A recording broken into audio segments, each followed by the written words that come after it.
Today I'm going to be talking about Platyceramus. Platyceramus is a mollusca bivalve, or a clam as you might know it, from the Cretaceous period in the Mesozoic. Now, what makes Platyceramus so interesting? Why am I talking about it today? Well, think about the size of a clam. On the small size, you might see things about the size of a penny, or maybe about the size of a pine cone, which is probably about the average size that you would see. But if you're lucky, you might find a clam about the size of this shoe. But here is Platyceramus next to a shoe. Platyceramus got nearly a meter tall. Now, a meter seems very hard to wrap your mind around, but here's a tire for reference. Now, this tire is about 33 inches, so it's a bigger tire than usual, and it gets dwarfed by the size of its shell. Now, we haven't seen anything on the inside of Platyceramus yet, but here is what we think it looked like. We think it looked a lot like its modern relatives, which are just clams.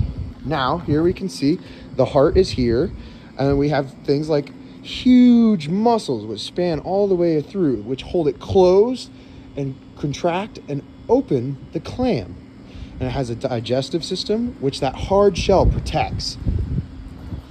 Now let's talk about why it got so big. The reason these got so large is very interesting because they could get up to 2 to 3 meters, much larger than the one that we saw earlier on the ground.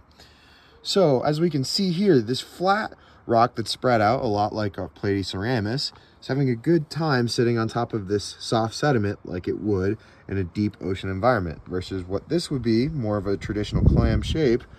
When we push it down, it sinks much easier into that soft sediment and would disappear and wouldn't fare as well in these deep ocean soft sediments. Now we've come to the interesting part of Platyceramus, what we can learn from it. Now Platyceramus, because it lived in that deep ocean environment on those soft sediments, it has great preservation. Now because Platyceramus was a bivalve mollusk, we can see that much like this bivalve mollusk, it has growth rings out, which is a lot like a tree where we can see the growth rings going out as it grows. Now, with those growth rings, we can learn about the paleoclimate. And because of this great preservation, the shells are also very well preserved.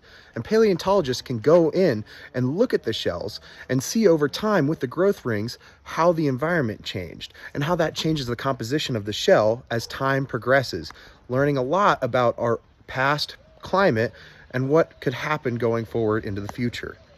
So the next time you see a clam, think how big it really could get.